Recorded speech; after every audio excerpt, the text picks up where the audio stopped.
Today we're talking about how to continue folding from one of these Hex-Tri-Rhomb-Tri starts. Now you might not necessarily see the triangles in that example I pointed to, but let's take this one for example. It's a hexagon going directly to a rhombus, and then the pleats, hexagon going to a triangle, and then those pleats are going to rhombuses on either side of that triangle before coming back to another triangle and back to the hexagon. So I call this the Hex-Tri-Rhomb-Tri tiling. And specifically what we're going to be doing today is, instead of exploring the Hex-Tri-Rhomb-Tri end it there tiling, we're going to explore an expansion of the tiling that puts clusters of 4 triangle twists between repeats of these Hex-Tri-Rhomb-Tri motifs. So moving those aside, these are some examples of what we're not doing. So we're not treating the rhombus as part of 2 different repeats of the same motif. We're going to be separating them. And the reason we're going to do this, so for this particular pattern, it was straightforward to have that rhombus in that position of rotational symmetry. Likewise, for this one, pretty straightforward to do that. It's kind of dense, but you can totally see where this is going. This one is a repeat of this mini, and still pretty straightforward to do it as originally intended. Here we get into some really dense layering on the edge. We have so many layers that are stacked on top of each other. It's like maybe we want to put some more space between these repeats. And then we get into these patterns where the tip of the rhombus is tucked under the pleat of the other. So it would be a lot easier for us to have that opposite tip free and not stuck under things. And this is the example that I'm going to show in the expanded tiling today. And you can see that in a variety of different examples. So when we're looking at these mini tessellations, and I'm going to show it like looking at these minis, and then I'm going to show what else you can use to complete these patterns. So the feature that we're interested in that will tell us what we can do with them from these minis is how far apart the 2 parallel mountain folds are. And that's not just while they're folded, but in the crease pattern, if we open that up, how far apart is this grid line from that grid line? So I have 1, 2, 3 spacings here for paved. For nestled, I also have 1, 2, 3 grid spacings. For this one here, I'm going from here to the mountain that would be coming out of this tip. That's 1, 2, 3, 4, 5 grid spacings. This one's going to be a little easier to see. We have 1, 2, 3, 4 grid spacings. So I can count this from the pieces that we have from Advent of Tess. And then I want to go to these clusters of triangles.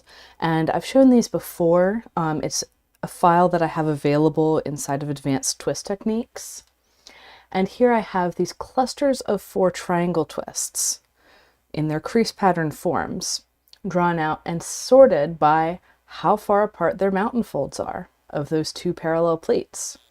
So we were counting earlier 3 spacings. That means any of these options would be good fits. Now you'll notice that, and granted I have the ones on the left side rotated differently than the ones on the right, but you'll notice that there's different angles that these different edges have with respect to like which twist is coming first, which twist is coming second on those 2 parallel pleats. And that's another factor that you can use to decide what to use next. So going through we want to match our cluster to our original motif, and we want to use that around all 6 sides. But like I've told you before, we're not going to be folding the cluster and then these motifs and then the next clusters. We're going to be folding in rings around the center.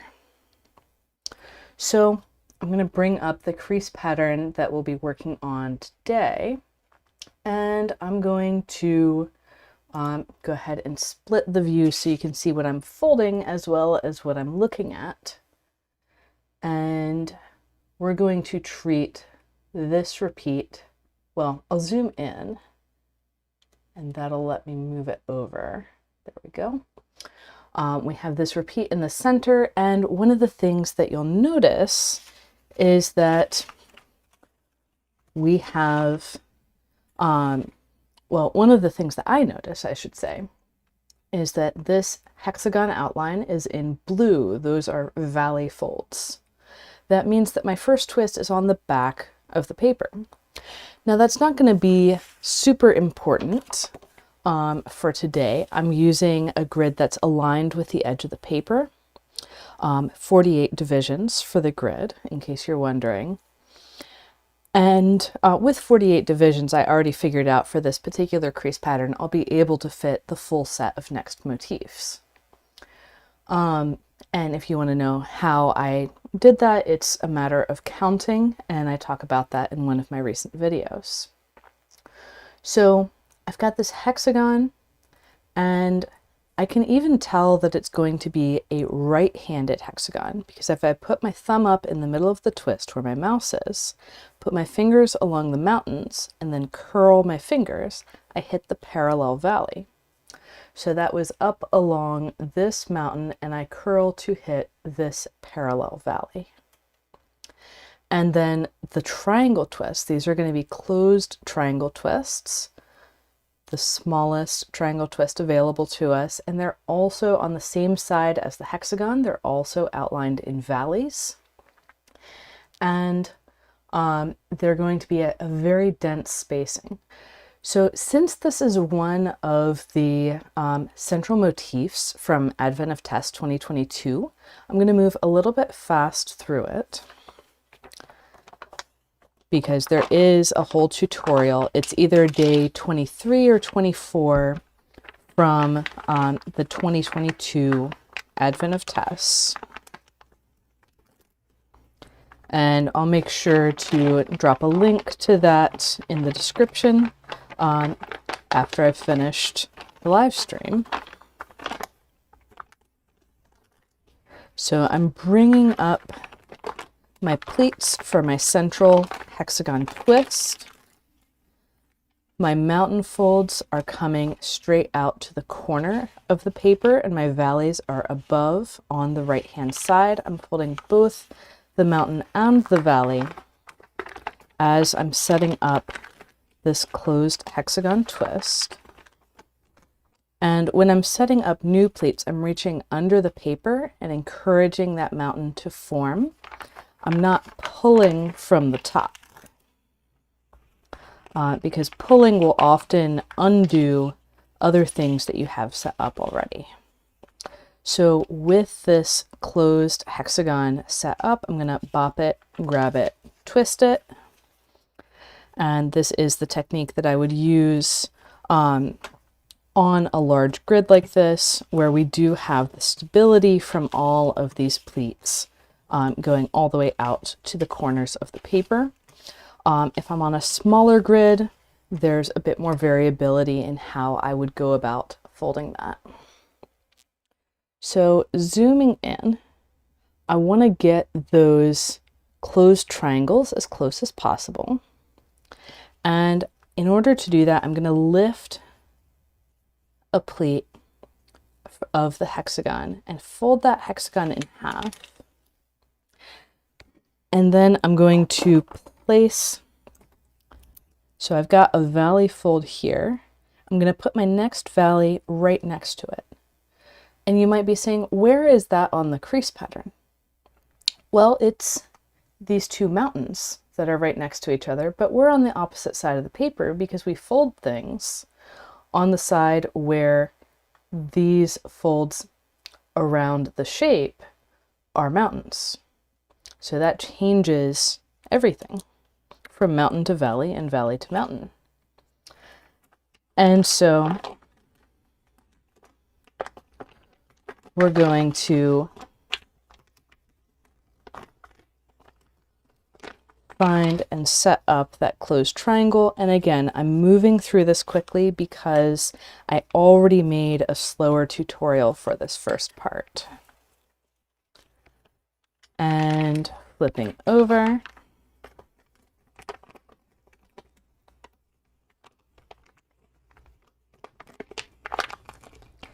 And I'm creating a pleat overlap that is, so this second pleat is running very close in. You can almost barely see it, but it's running right at the corner of our new triangle twist.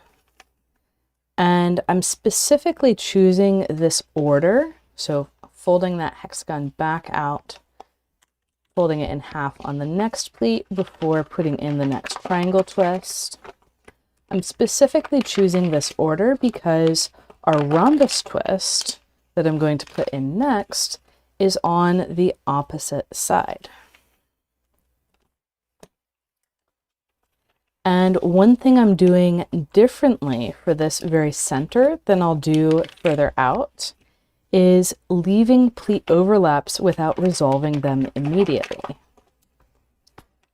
So because we can get these direct repeats right away in the center, and then leave those pleat overlaps for later, I'm going ahead and doing that to make this a faster process, and also because I know that flipping the paper over is where most people get lost in a tutorial video. So if, well, eventually later when we are flipping the paper over a lot, it really helps to pay attention to exactly how my hand is holding the paper and how I flip it. And I'll be giving verbal cues for that as well. So this last triangle, I'm going to have my valley running down through here, and I want to reorder this overlap.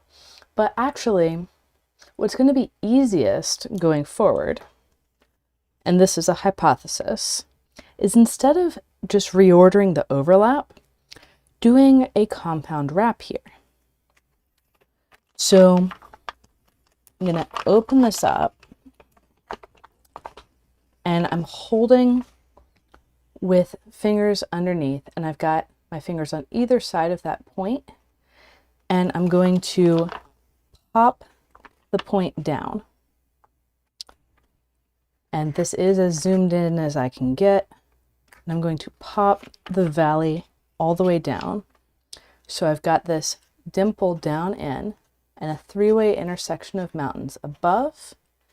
And then I'm going to pop down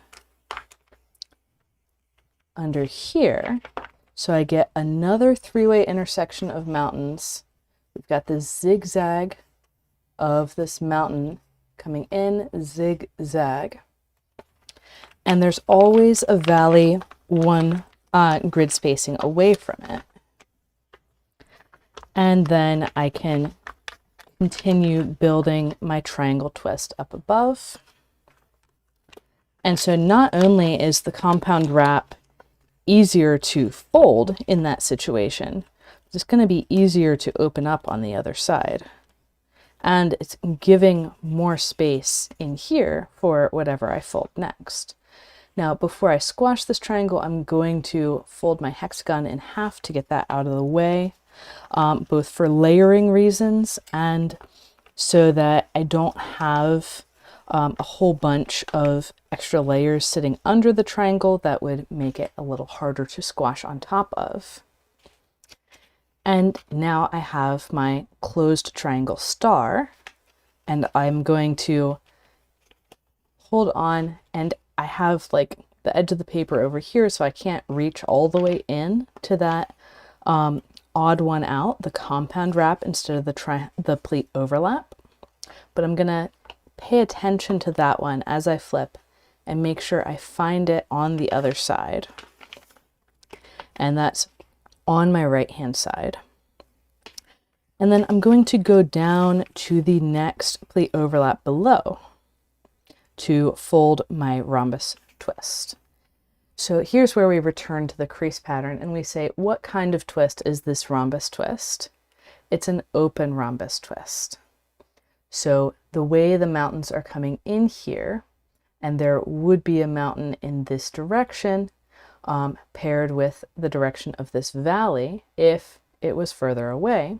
So that would be coming in here, and this one's coming in here, this one's coming in here. That's outlining our anvil. So that's our cue that this is going to be an open rhombus. The other cue is we know that the closed rhombus would have folds that are parallel to these closed triangles. So this one looks like it's made of two open triangles smashed together, and that makes it an open rhombus. So I'm going to go to this first pleat overlap under, or I should say clockwise around from the compound wrap. I'm going to open up the pleat overlap, and as I open it, instead of letting this mountain continue straight through like this, I'm going to let it shift over one grid spacing. And then run that pleat all the way out to the edge. Now you can start seeing the anvil show up. I've got these two spaces on the bottom, one space in the middle, two spaces on the top, and that top line is going to be the top of my rhombus.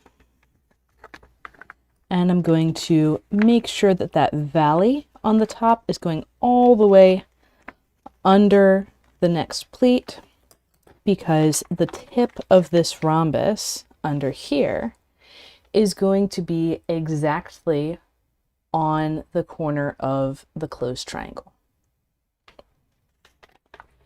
So we're going to press from the top, and I'm kind of pressing out into the corners with my thumb there. And I can double check on the back side, like, is that actually going where I want it to go? Yes, it is in this case. And I can flip back and squash firmly with my bone folder. And you see how having that pleat out of the way, an extra spacing, was really helpful in getting this rhombus into place. And now I can go around this way, and I've already moved stuff out of the way to give me lots of space for the next rhombi. So again, since I have another video for this, I'm going to move a little bit quickly. I'm exactly repeating what I did before, opening the pleat overlap, shifting this line going diagonally down over one grid spacing, and then the line going more horizontally is shifting 2 grid spacings. So the open rhombus has offsets between parallel mountain folds of 1 and 2 grid spacings, where the closed rhombus has offsets between parallel mountain folds of 0 and 1. And that's how you can generate as many rhombus twists as you want. Like, you have parallel pleats, and you do have to pay attention to their orientation.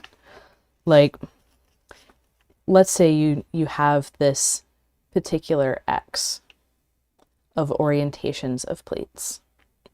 Then this one underneath is always going to be the one that's spaced less, and the one horizontal is going to be the one that's spaced more. So you can't flip that, but if you follow that relationship, you can get whatever rhombus twists you like. Now, in this particular context, your choices are closed or open because of the density that we're folding at. If I wanted to do even more open, the corner that's already tucked under would be pushed even further and would be overlapping with the triangle, which is not something that I know how to fold. So that would be interesting. And there I'm seeing a little crumple, but it's not showing up much. Okay, it's just under that triangle. And so I can iron things out a bit on the back side before I finalize them with the bone folder. And so here's the fifth one, the last one that's exactly identical.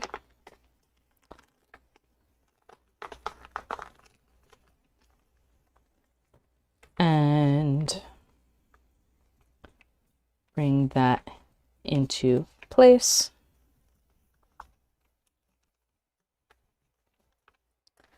I can then come to this final wrap. This is the one that's different from the others, but we're going to bop it open and treat it exactly the same. So this one coming in from the top is going to shift over a grid spacing, and then the one horizontal is going to shift 2 grid spacings up.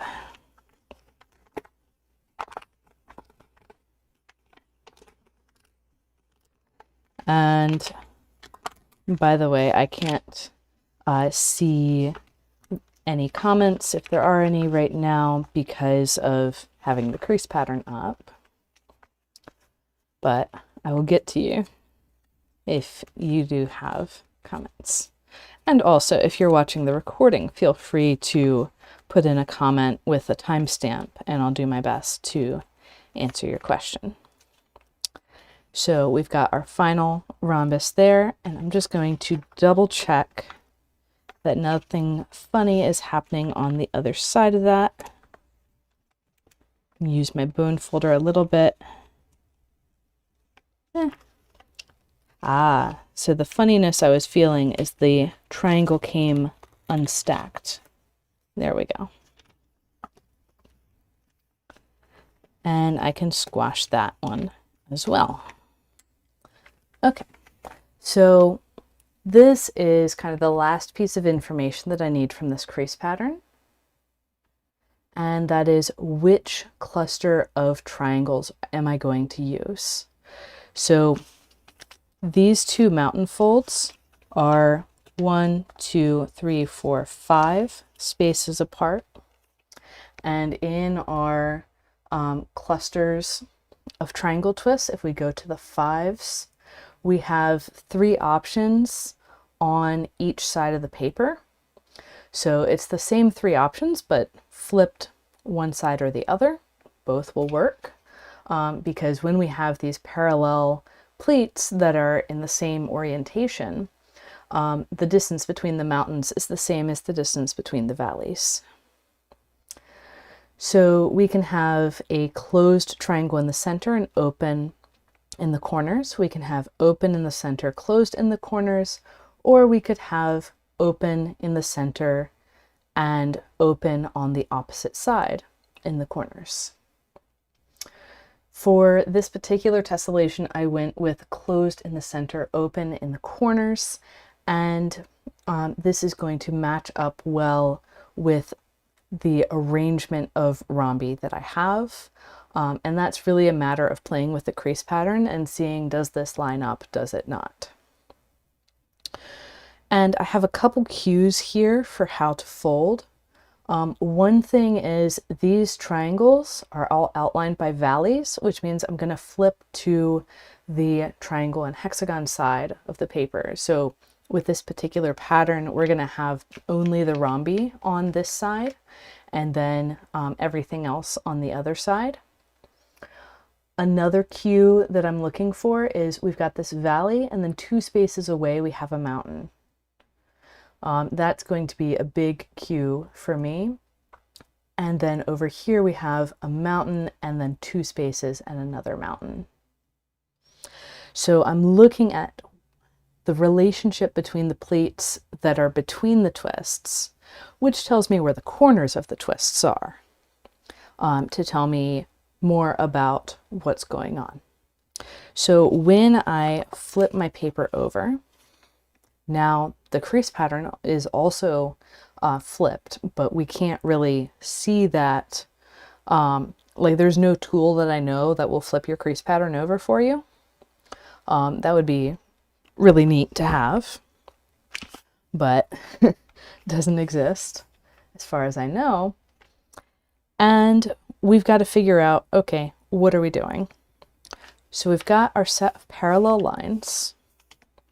I know that on both of these lines, I'm going to put an open triangle twist because we've got this pleat coming out from the rhombus and this pleat coming out from the rhombus, and it's going to be an open triangle twist on both. And I can even say the corner of that open triangle twist is going to be 2 spaces away from the corner of the rhombus. And that's going to be 2 spaces away here or 2 spaces away there. And that means that I'm going to have tube pleats. So I'm going to start with this one here. It just so happens to be, so if you have been watching the Folding More Repeats series with the equilateral triangles video that I did 2 weeks ago, I talked about with these parallel pleats, we want to start at the top of the stairs. That's mostly applicable just to equilateral triangles, but since we're adding 3 triangles here, we're going to go ahead and use that and say, okay, the corner of my twist is going to be here. My valley is there. This is the one that's going to make the tube pleat. And so I'm going to have an open triangle twist setting up here.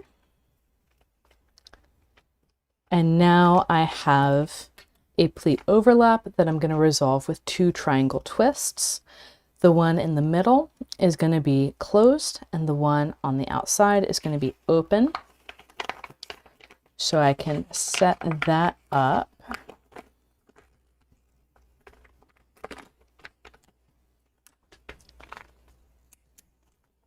Like so. And there underneath that valley fold is 2 spaces from this mountain fold. That was one of the features that we wanted to see in our crease pattern. So I'm going to lay my closed twist down as a 3-way intersection while I squash my triangle on top, my open triangle above, and then flip that free pleat to squash the closed triangle twist. And that is all that I need the crease pattern for. So I'm going to switch back here and check and see if there's comments. All right. Hi, Erlu. Welcome back. Good to see you again. And we're going to continue folding around.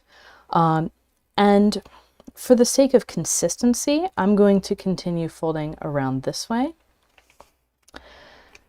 Now, what we have here is a bit of a conundrum, which is that that pleat that we used to reference the tube earlier got used up in our open triangle over here.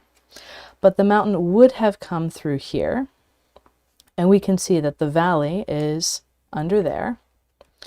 So the next valley for our open triangle is going to be through here, and the triangle is going to be on this pleat.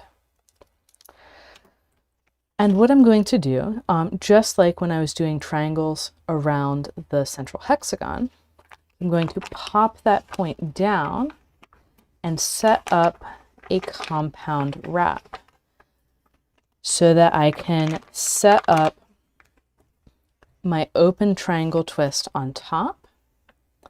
So notice we've got our open triangle setting up. I'm going to go ahead and extend that third pleat all the way to the edge, make that really clear. Got our open triangle set up, and its corner is going to come out over this pleat. So this is another idea that I introduced in Advent of Tess in 2023, where you can have these twists projecting out over and use the compound wrap to stabilize your position, basically. Now, the particular order that I did this is tied to looking at the triangles and making sure that we're setting things up in the right way. But I could have gone and done the rhombus on the other side first and then this triangle. And speaking of rhombus on the other side, this is going to be a duplicate of our rhombus. I mean, technically it's going to be a duplicate of this one coming down here. And we're going to flip over and go ahead and fold that. I'm looking for my anvil in the center.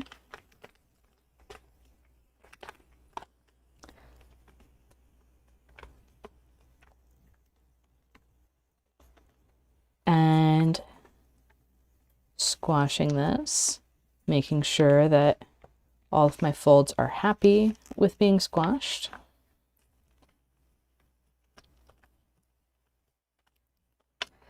And then I'm going to flip back and deal with this overlap of pleats, which I'm going to resolve just like I did the last time with these two triangle twists, one closed and one open. Now you'll notice as I'm doing this, as I'm working my way around, I am not completing the cluster of 4 triangles on this round around the paper.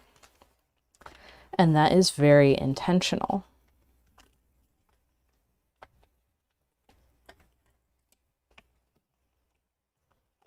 So I'm adding just one layer and doing enough to resolve the overlaps that I can work my way around, but I'm not doing anything more than that.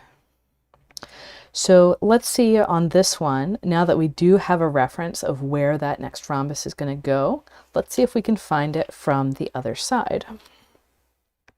So I need my new rhombus to make a tube relative to the old rhombus. So I'm going to have that pleat coming through there, and I can do a normal triangle wrap here.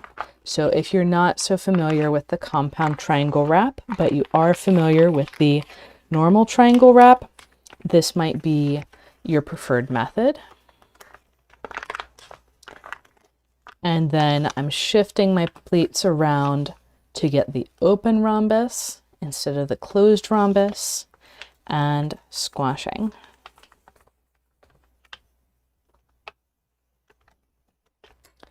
And now we can flip back and shift this pleat.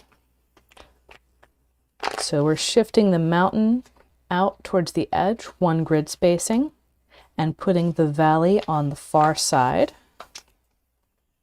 to get our open triangle twist. And as with the last few weeks, I'm going to start moving faster as we see repeats of these moves so that I can get all the way out to the edge of the paper. There's a couple rings to go yet before I get there.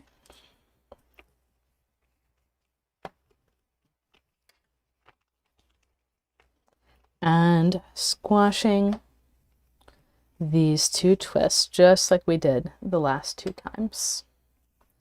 So now, moving a little faster, I'm setting up the rhombus twist on the other side on the rhombus side of the paper.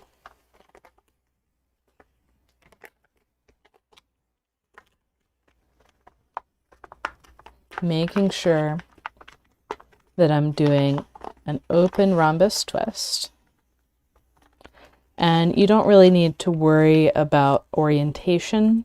There's only one way to get these two pleats to form an open rhombus twist.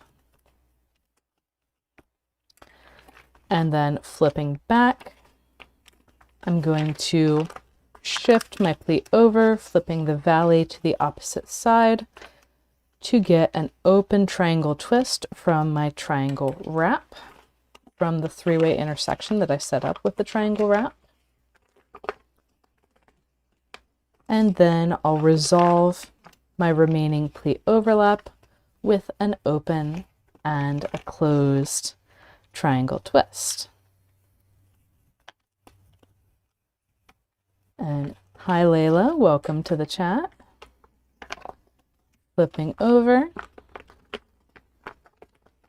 I'm going to set up the next open rhombus twist with a triangle wrap under the tip of the neighboring rhombus.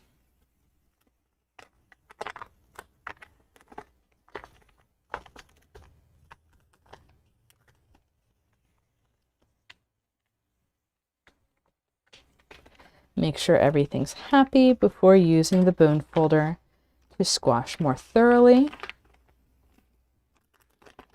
And make my open triangle from that wrap. And resolve the overlap into a closed and an open twist. And by the way, I should probably mention, yes, I have a crease pattern for this, but this is my first time folding this particular pattern. So in a bit, when we get to the outer rings, like so far it's been pretty tame, but once we get to the outer rings, we're going to see some interesting things. So here, getting around, like this is my 5th open rhombus, and now when I did the triangle wrap, it ran into an open triangle twist that I already had in place that I don't really want to create more creases in.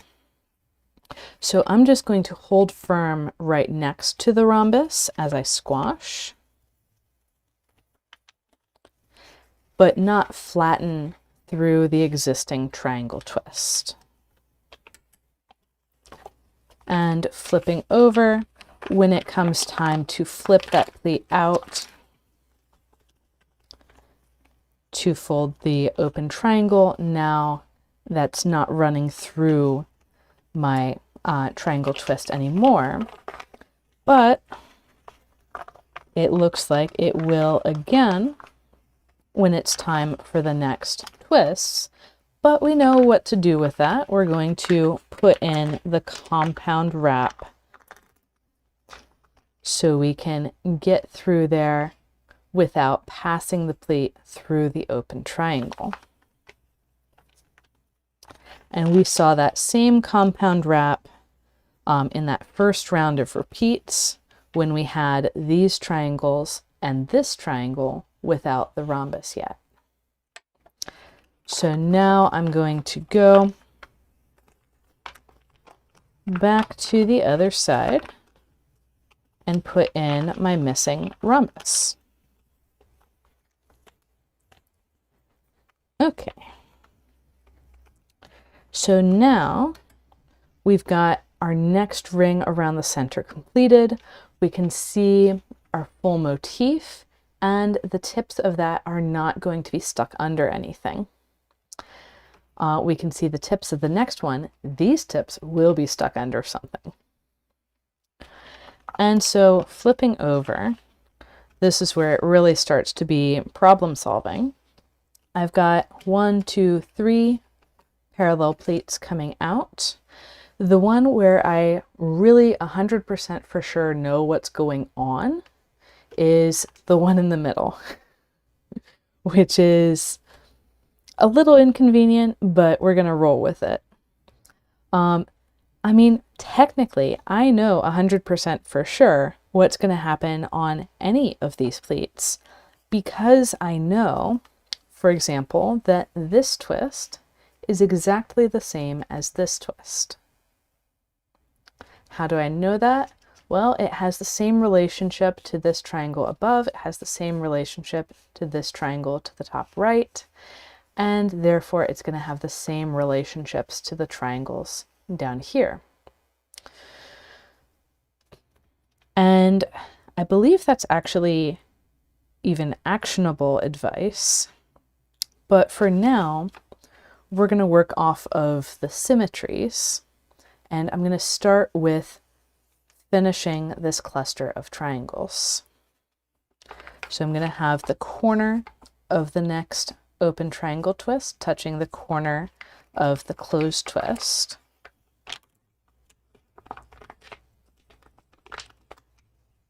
And I'll get this triangle into place. So right now, the folding sequence that I'm telling you is me feeling out the next round of repeats and what's going to need to happen there. So this isn't a, I know absolutely what needs to be done. It's a, we're going to figure this out together. And so if I take this cluster, it's the same orientation as this cluster, I can see that, okay, we're going to have some things going on in here. How do I resolve this overlap? Well, I'm going to have a rhombus in here. That's this rhombus in here. And this pleat up above is going to turn into a triangle, but it's not going to happen right away. And this is going to be a repeat where I do fold hexagons. So there are some things that I know in advance going into this, which is that I'm going to start with a hexagon and then I'm going to have a round of rhombian triangles. And then I'm going to have another round of rhombian triangles, and then the next round I'm going to hit hexagons again. So one thing I can do actually is come down here, because it might be easier to resolve this overlap.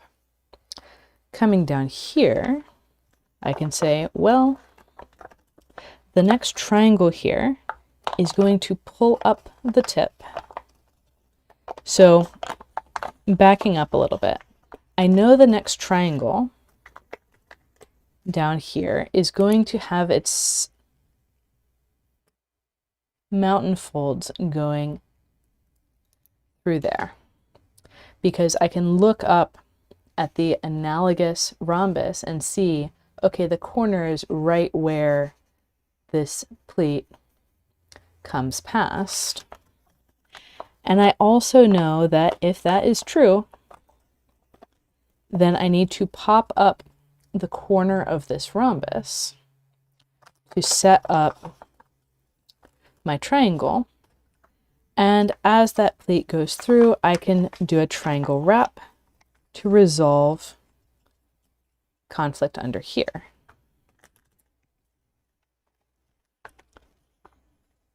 And so I can get that triangle into place.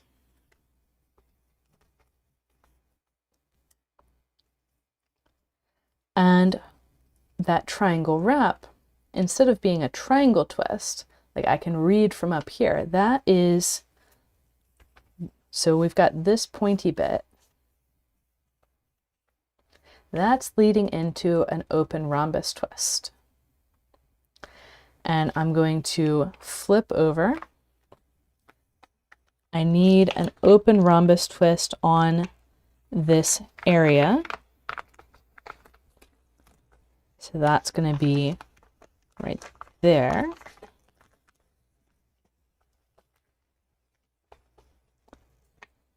And I can squash that into place.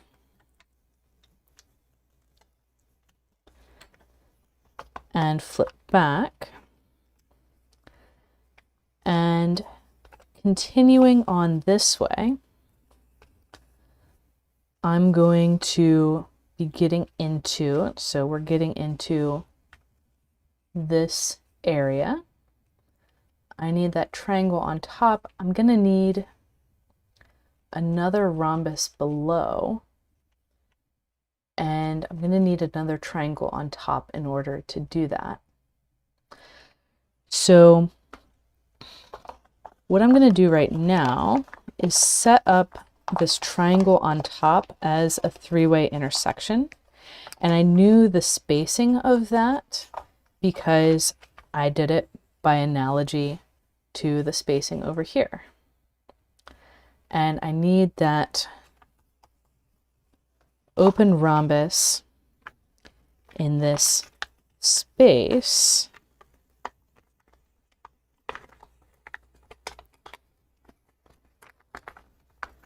and there's a lot of stuff going on here, including this pleat coming out from the previous rhombus. And what I'm going to do right now is set up a compound wrap at the tip of this rhombus that's on top. I'm not actually concerned about the fact that this pleat is passing over the tip of this rhombus because I can squash it under that. I don't have to involve the pleat in the squashing. I can let the pleat do what it wants and squash anyways.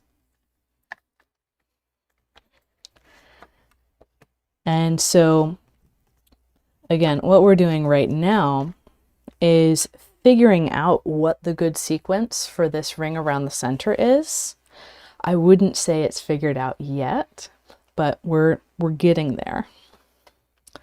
We're doing like what is in Madonna's brain as she goes through this. So this triangle wrap is out of the danger zone. I can go ahead and squash it, but there's still a lot going on in there. I'm going to need that point, that three-way intersection there. That's going to be a triangle twist. I'm going to go ahead and pull up the tip of that rhombus that we just squashed in order to go ahead and fold it. So at this point, I don't even know if I'm going the right way around the paper. We shall see.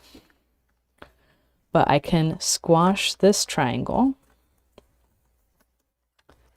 And I'm also going to need a triangle in here. So I'm going to open this up.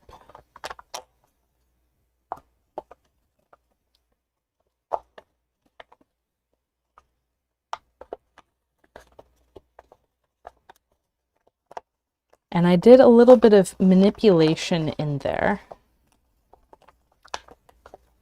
so that I can see what I'm working on. So first, both of these two tips are pulled up into the air, which is very unusual for this kind of tessellation.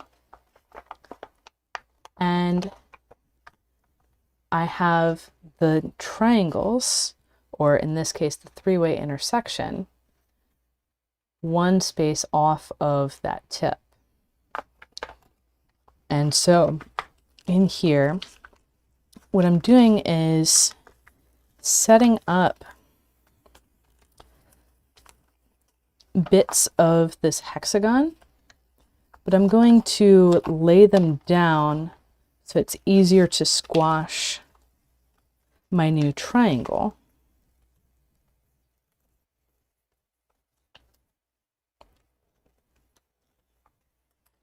And this pleat out here isn't going too terribly far because it's running into something else.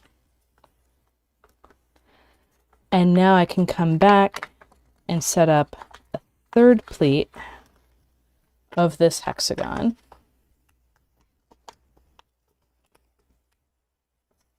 With its triangle and pull everything else back away from it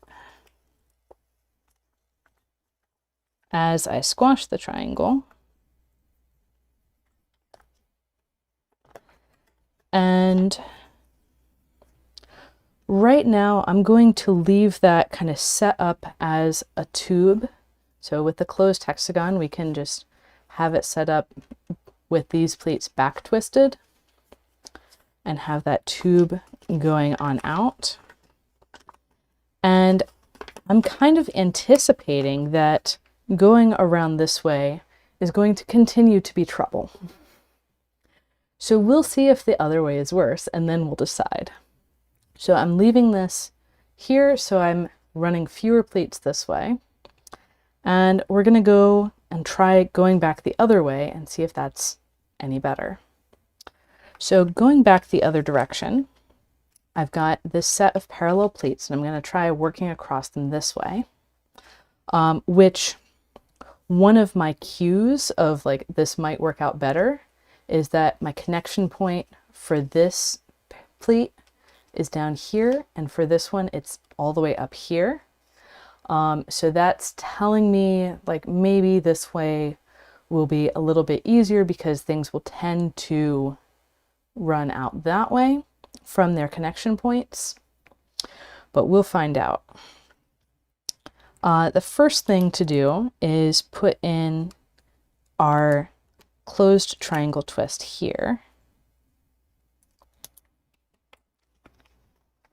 And that's going to mean popping the rhombus corner up.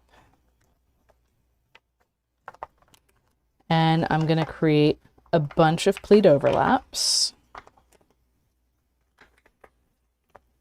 And by the way, this, like walking through new patterns and seeing how the folding sequence feels, this is something I do every month in office hours for my courses.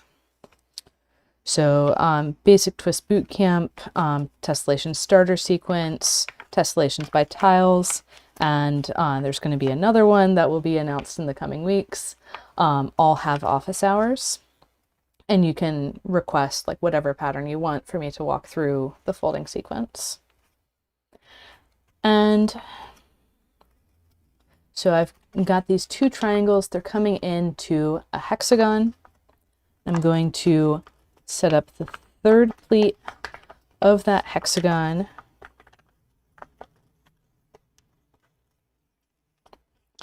Which runs into the next pleat over, making a closed triangle.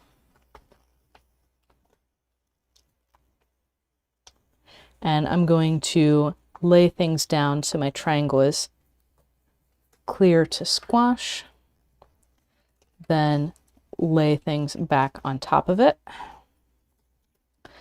And for right now, I don't really see a need to finish the hexagon. I'm probably going to then run into something that mandates that I do finish it, but we'll get there when we get there. And out here, I know I need an open triangle here.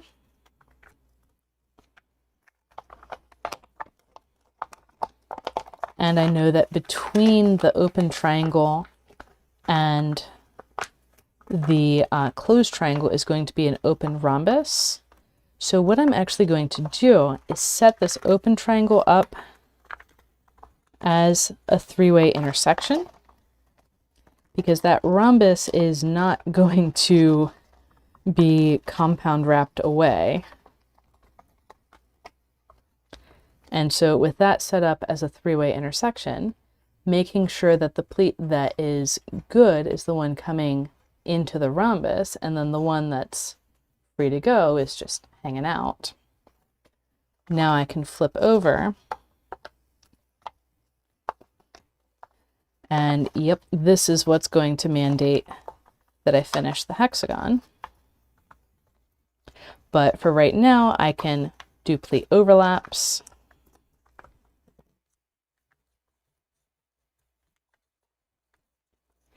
Get that rhombus in place. And I'm free to, so one thing that happened there is I ended up with a double depth pleat. So when I'm shifting the mountain for the triangle, I'm actually going to shift it, and it's going to leave behind another mountain bordering the rhombus and make a tube pleat.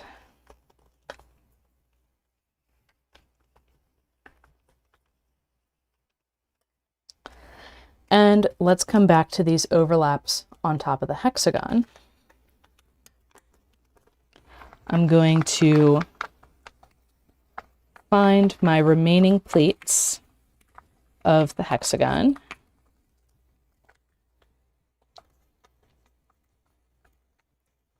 And this one's coming out immediately hitting a pleat from a rhombus. That's going to be a triangle twist. And I'm making sure to rotate my hexagon all the way around. Then I'm going to fold it over in half so I have a clean surface to squash my triangle on. And bring that hexagon back out into place. So that fully resolved this. I didn't cause any new pleat overlaps while doing that. And I have some pleat overlaps over here that I have yet to resolve.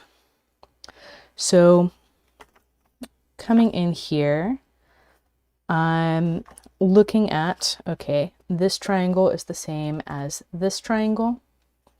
So if I'm going to resolve stuff, I'm going to end up with another triangle down on this pleat. And I'm going to have a open rhombus in here. I think the way to do this is going to be to set up the rhombus by setting up the triangles on either side. So this is borrowing from last week's video about the hexagons and triangles, where we had 2 triangles that we set up for each new rhombus. So this one's a closed triangle, and I need to pop the tip of the neighboring rhombus up. I'm going to set that up as a 3-way intersection. And then this one, I'm coming down 2 spaces, valley to valley, and setting up this open triangle on top as a 3-way intersection. This pleat, and well, this pleat has to be correct. This pleat is correct, and then this one is shifted over so it can lay down flat. So we've got these 2 triangles on either side of our new rhombus. And I can actually see the anvil shape from back here. Another cue that I have is that this parallelogram in the back is 1 by 2.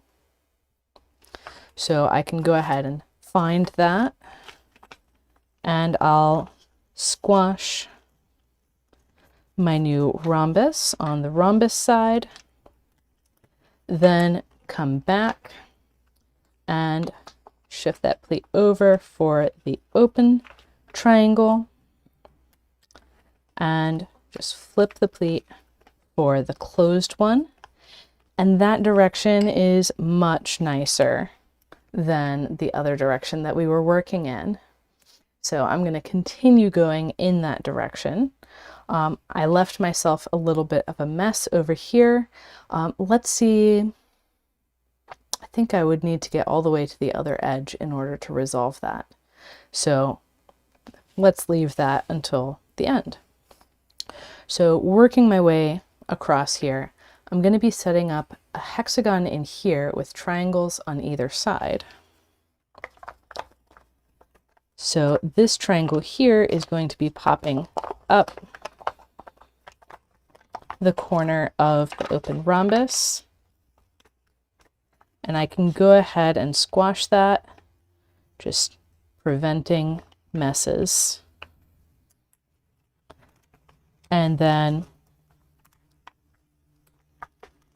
so this is putting in the hexagon with triangles on either side, kind of a little bit at a time. So now I've got 3 pleats of this hexagon. I've got it set up as a tube, and I can lay it down so I can squash this triangle more easily. It'd be easier to fold the whole thing is setting up this rhombus in between in the meantime. And pulling this out here. This is where we're going to have the open triangle. So I'm going to let that drift over and fold down so I can flip over and find my new rhombus twist.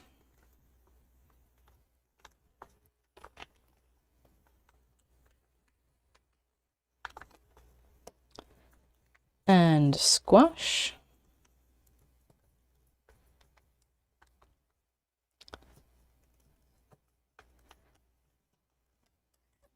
And flip back. And now I can take care of my new open triangle.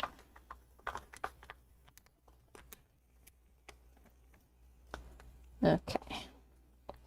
So I see the disconnection issue resolved itself. That's great. I see the question of what am I looking for when I say I'm looking for an anvil shape. That is something I'll address when we do the next open rhombus.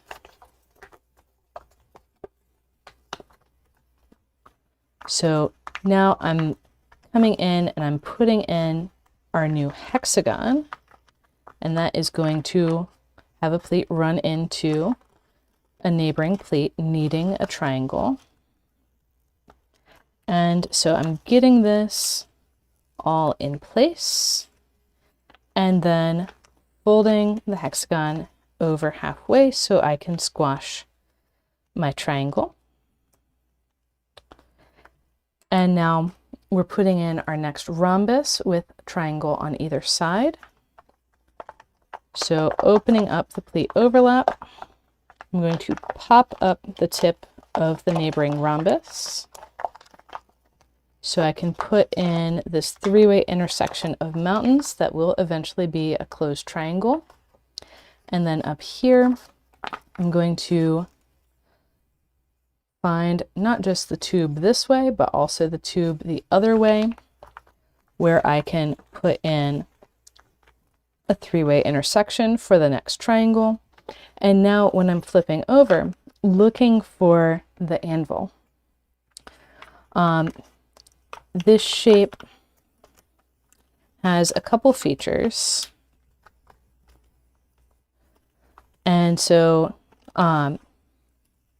we've got this shape with flat bottoms and a pinched middle. And those bottoms are, or bottoms in this orientation, those edges are length 2, and then there's length 1 in the middle. These mountains coming in are 1 space apart from each other, where these are 2 spaces apart. So that's the anvil shape for the open rhombus twist. And then when we squash, our edges get spread out from that. Well, these 2 edges are on the anvil, and then these 2 are spread out from it. Drawn more specifically, we've got those shapes, and then our edge comes out further. So that's the anvil for the open rhombus. And continuing around, we need to then squash those triangle twists that we had set up.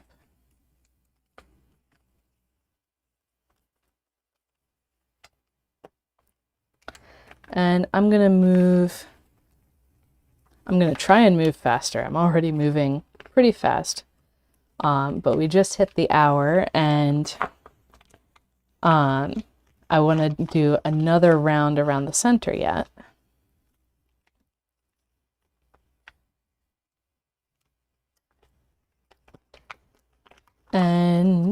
So I'm setting up this hexagon in stages.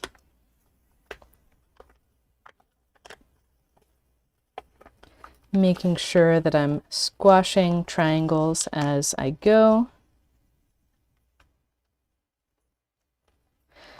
And the reason why I'm not setting up the full hexagon yet is because I really want to get this rhombus in first. You probably could go ahead and set up the hexagon all the way immediately, but then you're going to be undoing pleat overlaps in there, and just generally having a harder time of it when you go to fold your rhombus. Really what would be happening is as I put in this rhombus twist, I would have another three-way intersection here if I had completely finished my hexagon twist already.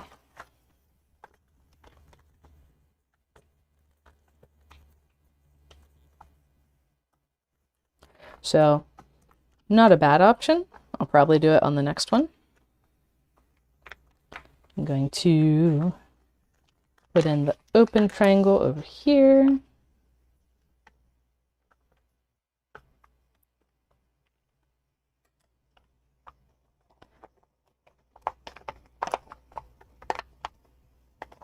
And now finishing out that hexagon, I have that triangle that would have been wrapped if I had done the hexagon first and the rhombus second. So I'm getting this hexagon twist twisted all the way around, then moving it out of the way to squash my triangle.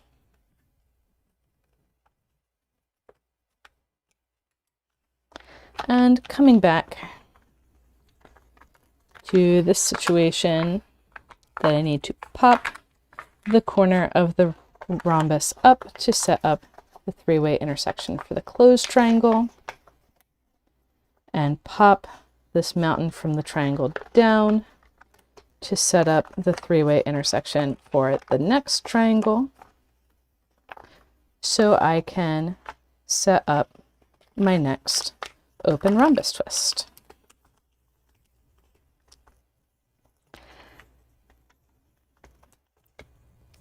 And these triangle wraps could be figured out from the rhombus side, but I usually find that it's easier to set up the triangles first, and then you have fewer things to move around to find the rhombus, which is typically harder to find. And then you come back and squash the triangles later.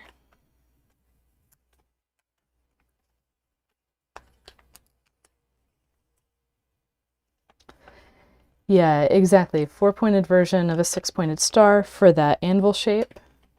And yeah, the I-beams we'll typically see when we're folding 2 triangle twists. Which, I mean, the rhombus is kind of 2 triangles smashed together, but importantly different in that they're in the same rotational sense.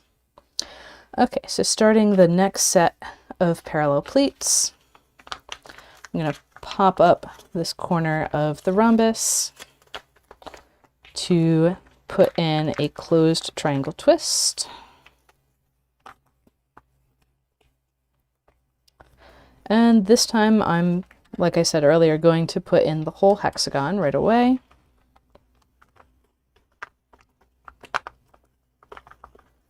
So I've got the one pleat that I'm able to set up the triangle twist for, but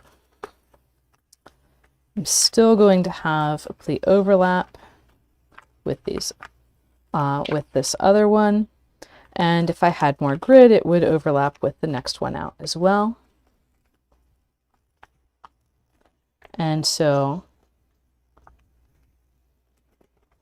this really does not want to pull around. probably because this twist isn't squashed.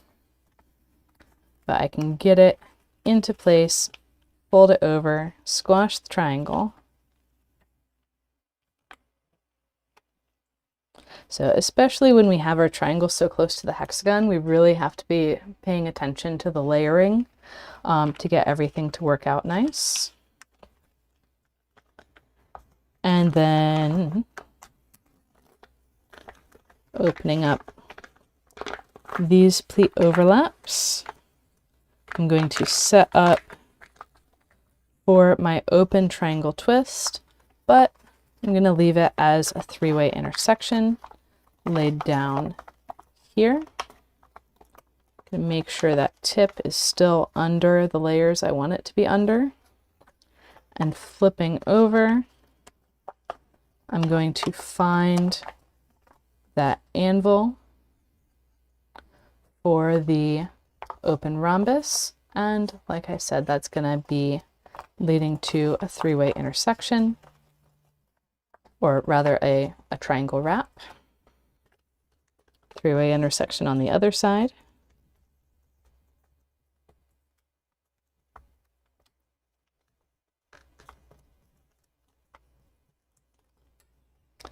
And flipping over, ooh, that rhombus was not happy, and I squashed it anyways. I can kind of clean up a little bit. I have to be really careful with this bone folder because I dropped it and the tip broke. So it's not very smooth at the tip anymore. And then fold the hexagon over to squash the triangle. Fold it back. And now I have a triangle over here.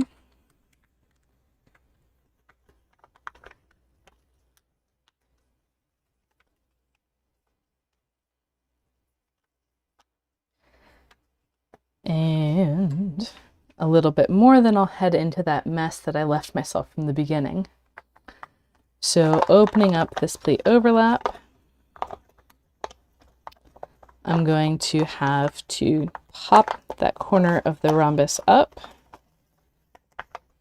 to find that triangle. That will be the closed triangle at that tip. And we're going to find where this triangle goes on this end, and then flip over to set up our open rhombus.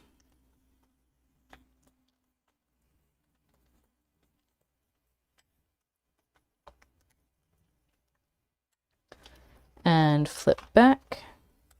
Got my open triangle and my closed triangle. And I'm being very careful here to keep things where I'm squashing flat because things just nearby are not flat. So what I'm going to do about this is propagate the consequences of this pleat through here before I do anything else. And that's going to mean putting in my open triangle with a standard triangle wrap through there, and I'm going to just pinch things enough to squash that because I'm not 100% sure where the next thing is going to go over here. And actually I think that's corner of the rhombus goes under there. So I've propagated the consequences, and now let's see if I can get this open rhombus that's causing the mess, and it's going to cause more of a mess. So I'm basically going to have to finish this last edge in the reverse order because I didn't set it up optimally in the beginning. But that's okay.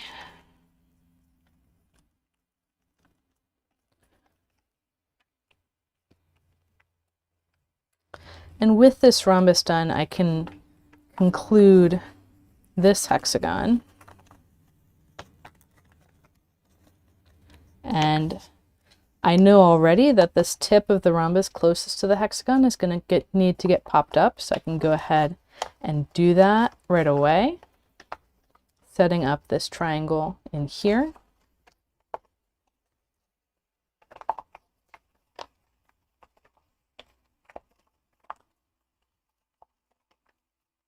And as we rotate this hexagon, it's going to be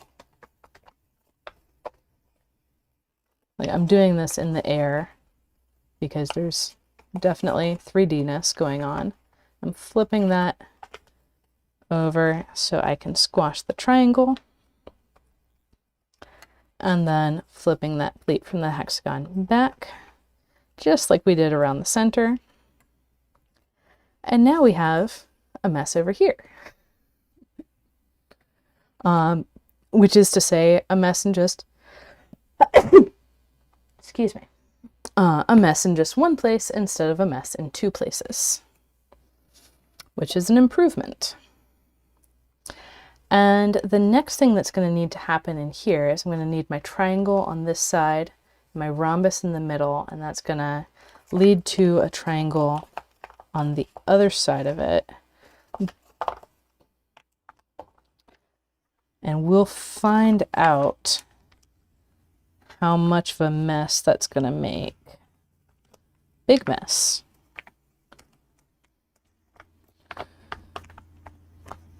So we're going to be very careful to keep existing pleats folded closed. And this is going to pass through here, which is a not fun place to have a pleat go through, but it's what we're working with. And like I showed in the beginning, you don't have to involve the pleat in the squash. You can separate those two and let the squash happen underneath.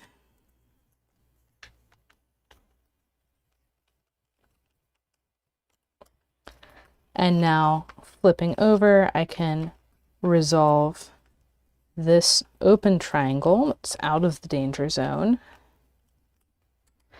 And come in and start dealing with this big mess.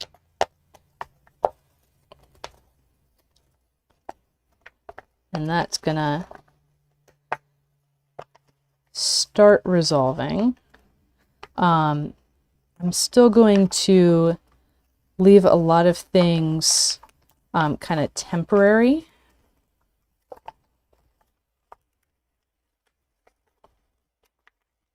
And just get all of those pleats passing through so I get back to a flat state, and then rearrange layers so I can squash this triangle twist. And again, the tip of that rhombus has been raised up. And putting things back. Now I'm going to finish my hexagon with its two remaining triangles. So what I would recommend doing, and here this one we're popping the corner of the rhombus up, what I would recommend doing is, now that you've seen what can go wrong if you go the opposite direction around the center, start out when you fold going the right way around the center. And we're going to get this hexagon around as much as we possibly can. And this might mean like bringing those two triangles that need to be squashed to the top for now.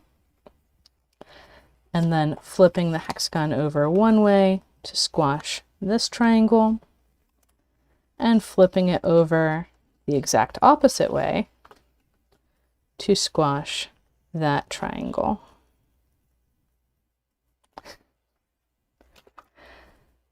And there we go. So now we have the centers of our clusters. We're almost there. We just want to finish around the edge. And this finishing around the edge should be less difficult because what we did, so in the tiling, a hexagon is a double wide shape. And what do I mean by that? It takes 2 layers to fold a hexagon. A rhombus could be a single wide shape or a double wide shape, depending on what angle you approach it. A triangle is always a single wide shape. And so getting these double wide shapes in requires putting twice as much stuff around. So what I'm saying is the next ring is going to be just triangles and rhombi and should be a lot easier. Flipping back to the triangle side, I'm going to take a set of parallel pleats. So let's say this set here, and if I lay it out here, I can see this one is starting a lot lower than this one. So I'm going to start here and work my way that way. I like to have them on my right hand side, so I'm working from top to bottom on the right hand side. This one is coming straight from the hexagon, which means it needs a closed triangle twist, and I'm going to treat it just like I did the last triangle of the central loop around the hexagon, and do a compound wrap over that next pleat. So this is shoving half the hexagon to the side. We can squash our triangle and flip that back out. And now on that compound wrap, I'm flipping over and opening that up to make a open rhombus twist.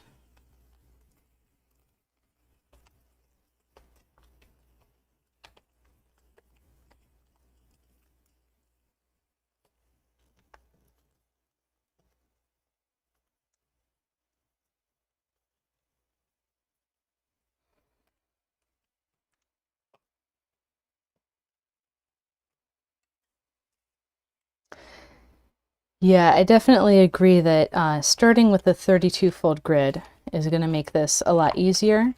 I'm working on a 48, and yeah, you're seeing how that's going. The one thing though, with the 32, you're going to get 2, 4, 6. You're not even going to get all of that previous ring that I was working on. So you're not going to get the full repeats, but it's going to be a bit easier. And working at the edge of the paper on that ring is going to help you because the pleats won't necessarily go through some of the others. So now we've got 2 pleats coming in, and I'm going to need 2 triangle twists to resolve that. A closed and an open.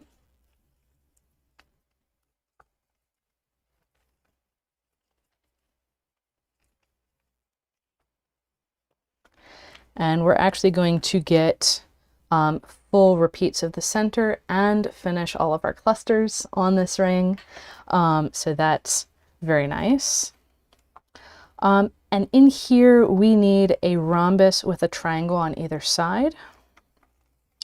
So I'm going to open this up. The triangle is going to be this open triangle, but I'm going to shift it so it can lay down flat. And the triangle in here is going to be this closed triangle. Oh, it's going to be the closed triangle that brings up the tip of the rhombus. Will it work? I don't think so.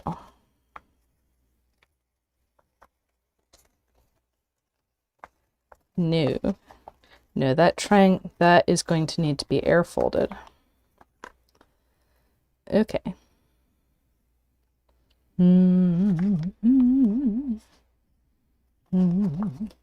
Okay. So what I'm going to do for that is come out a little bit and set this up to squash this triangle in the air. And once that triangle is squashed, then I can come back and set up the rhombus.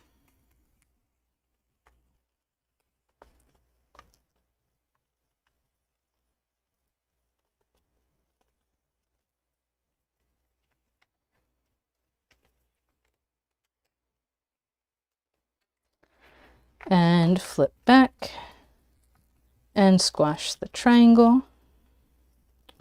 So one funny thing that sometimes happens is the way around that works best for one ring might not be the best for the next ring. So that might be some of what we're running up against here. And we're also going to need a open triangle twist in here. I do believe, maybe not. Actually, probably not. Yeah, because that's going to be parallel with this one and this one and this one. We can leave it be and move to the next set of pleats. Now, something I want to try with this set is working in the opposite direction, just to see. Because we did see that we needed this closed triangle before we could fold that next rhombus. So let's see what happens if I do that. Again, I'm air folding this triangle to make it easier to fold the next rhombus.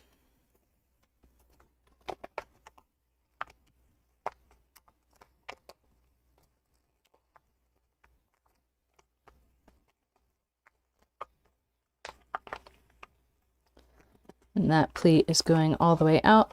That's kind of a good sign that I don't have this pleat running through existing twists. So this might be a better direction to go around for this ring around the center.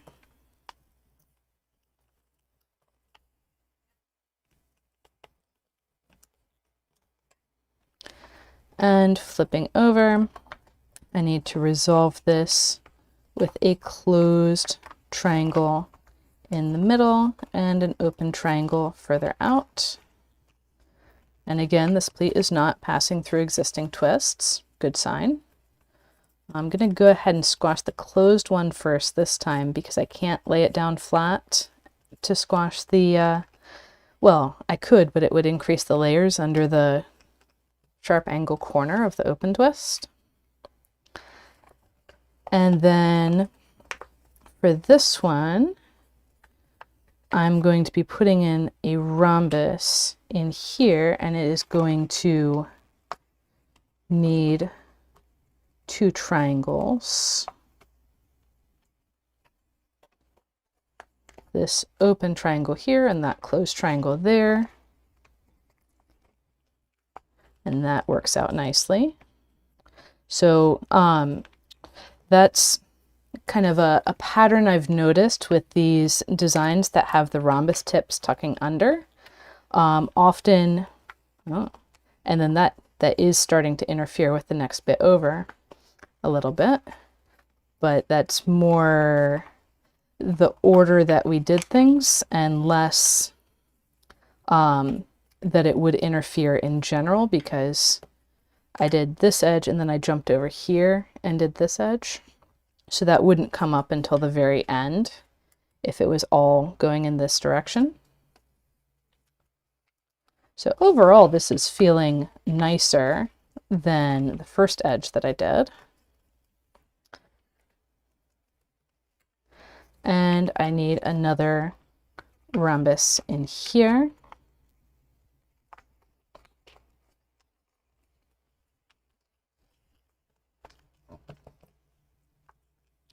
It's going to be right up against the edge of the paper on this 48 fold grid.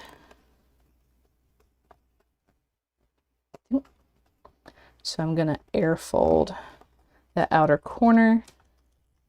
Then it needs a little help. So I'm going to go in with my bone folder.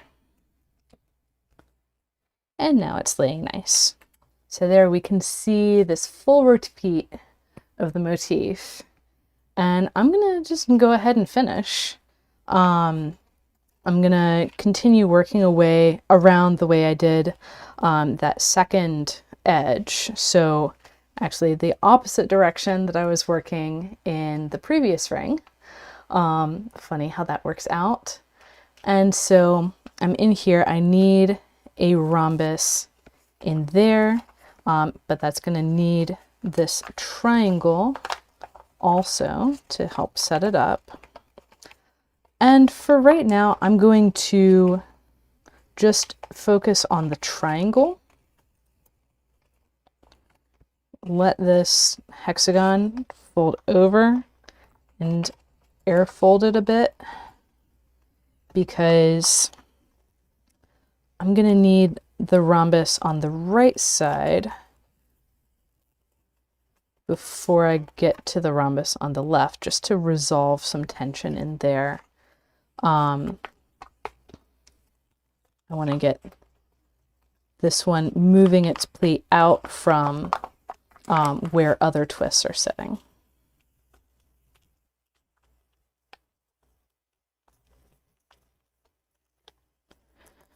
And a lot of the specific ordering that I'm doing here is optional. Like this rhombus, I could leave there until the very end, and it wouldn't affect anything. But I like to finish things as I go.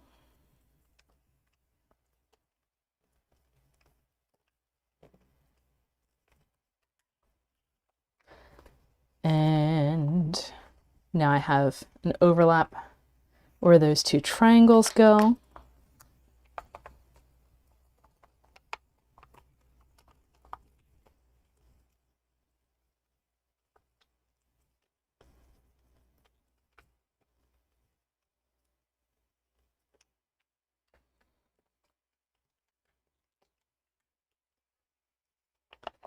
And then this next triangle is feeding into the next rhombus, and I'm going to leave it as a wrap. And I don't really have to set up the next triangle here. That would be easy enough to wrap later. But by setting it up on this side, I can layer it under, so it's layered very securely. And actually layer that as well. So I can just shift one pleat into position.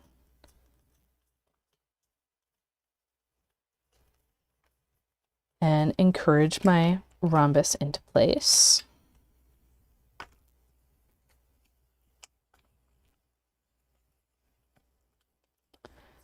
And squash.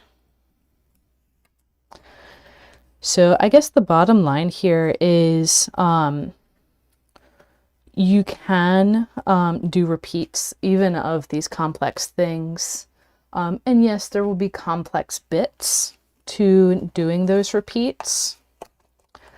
But after a while, or I should say in certain parts of the pattern, you will still find easier bits that that are nicer to fold.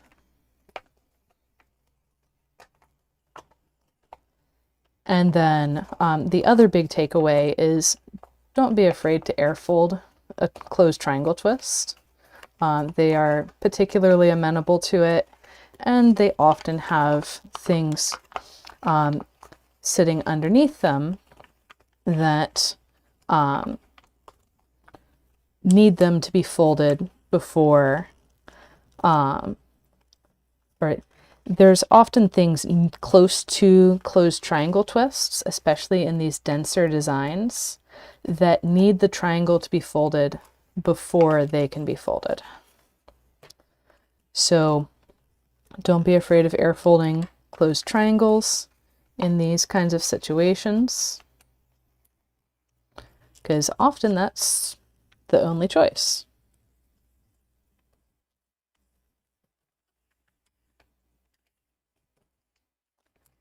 And I am gonna keep going around here, get these last few edges, because frankly, if I stopped the video, that's what I would be doing anyways.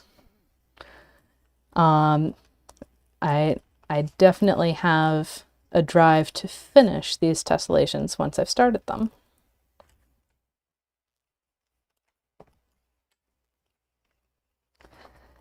And so coming in here, setting up that next rhombus, I'm setting up this open triangle as a three-way intersection.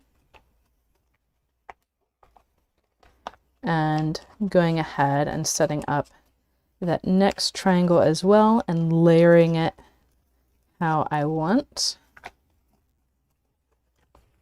And now I just need to shift that pleat to squash the rhombus.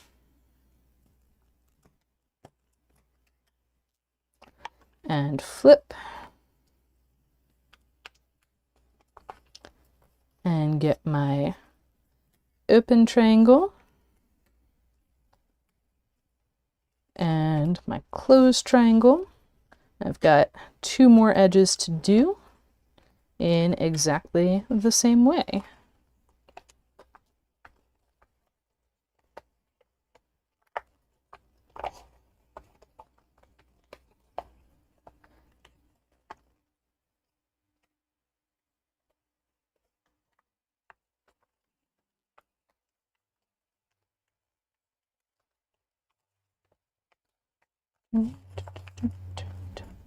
And so usually when I'm folding tessellations, I'm listening to music, maybe singing along, sometimes watching a lecture, but with something like this, something dense with that I haven't folded before, usually I'm actually paying attention to what I'm folding, at least for the first edge of a given ring around the center.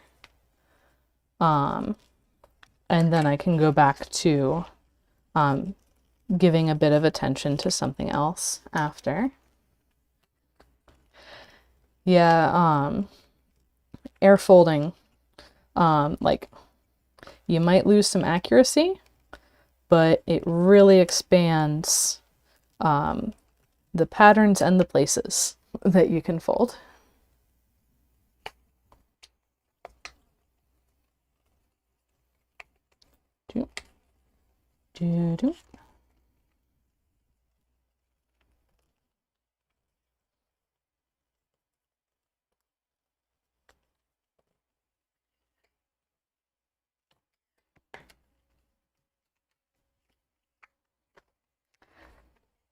And that one was a little unhappy under there.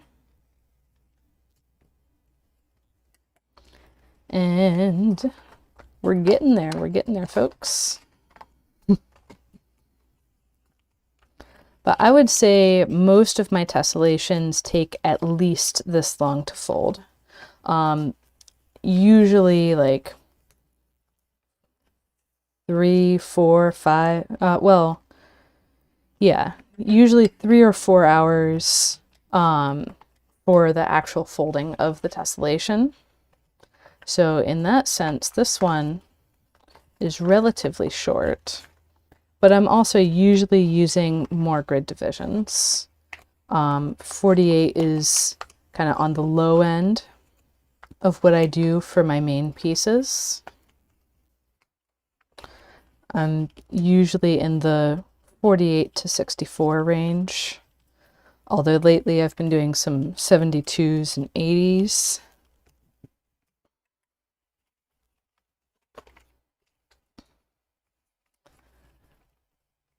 And occasionally I'll do a 32 or a 40 for number of grid divisions for testing out a pattern, or if I just want it to have a photo so I can share it somewhere, then I'll do it on 32.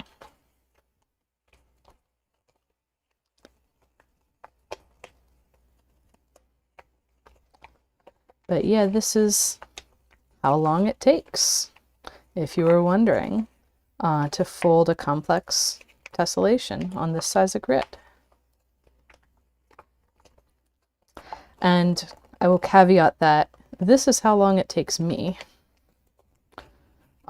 This is much shorter than how long I expect it to take everyone else, which is why this video is recorded. There's a lot of little things that I'm doing that I wouldn't expect to be obvious to a first-time tessellation folder. And so this is definitely like something to build up to, not, oh, I just encountered origami tessellations and let me go fold this one.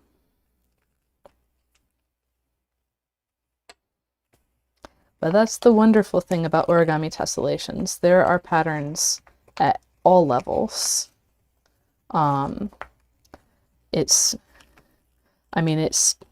Tessellations kind of start at a origami difficult, but they go up to origami insane. So you can get as crazy or not as you want to with tessellations. And I'm seeing a question about how long gridding takes me. For a 48 fold grid, I usually count on an hour. And so if it's a 32 fold grid, that's usually 45-ish minutes. Again, these are numbers for a triangle grid on a hexagon. It's going to be different with square grids or 45-degree grids, but most of what I fold is triangle grid on hexagon. A 64-fold grid would take me about an hour and a half. And I know in the beginning, it takes a lot of people an hour to fold a 32-fold grid. So this is definitely another area where your level of comfort will impact how long it takes to do things.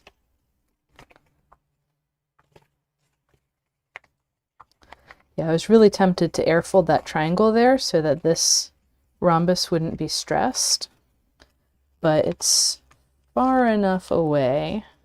I can stabilize while I fold this rhombus. And now air fold the triangle. Or actually, I don't even need to air fold that one. I can scooch the hexagon over and it's actually all flat there.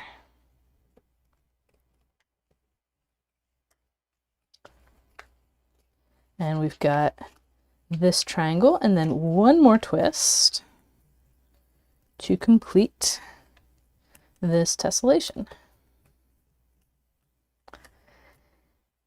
Yeah, it's definitely a skill to practice and build up for the gridding. One of the things with gridding that really helps is having a paper that reverses creases nicely. So I use Skytone for almost everything. And one of the reasons why I really like it is it helps with the gridding because it's stiff enough that it kind of helps you find your location. You don't have to like be constantly pushing back and forth along the grid line. And the other thing is when I go to reverse my creases, they reverse very easily. So I don't even need to look at the paper when I'm reversing creases. All right, so this pattern, I named it Sieve, S-I-E-V-E, because I thought it would look like drainage holes. And this center motif that had, let's see, where did I put it? Okay, here. So the dense repeats of that look like this, and that's called vortex. This one I call sieve. And there are other choices as well that you could use for these triangles. And I hope that you try it out for yourself, or maybe try a simplified version. You could simplify this very quickly by spacing everything one grid spacing apart. So that's one of the great things about this particular tiling, this particular arrangement of shapes. We preserve the properties of the original Hex-Tri-Rhomb-Tri, where you can just space things further apart. And yeah, that'll be all for today. Make sure to check out the links in the description. I'll make sure that you have links to all those courses that I mentioned where I have office hours where I do this kind of talking through folding a pattern. And also to Tessellation Garden where I have crease patterns for all of these things that I come up with. I'm in the 470s of like patterns that I've found, and 430 of them are currently in Tessellation Garden. So happy folding, everyone, and I will see you next week.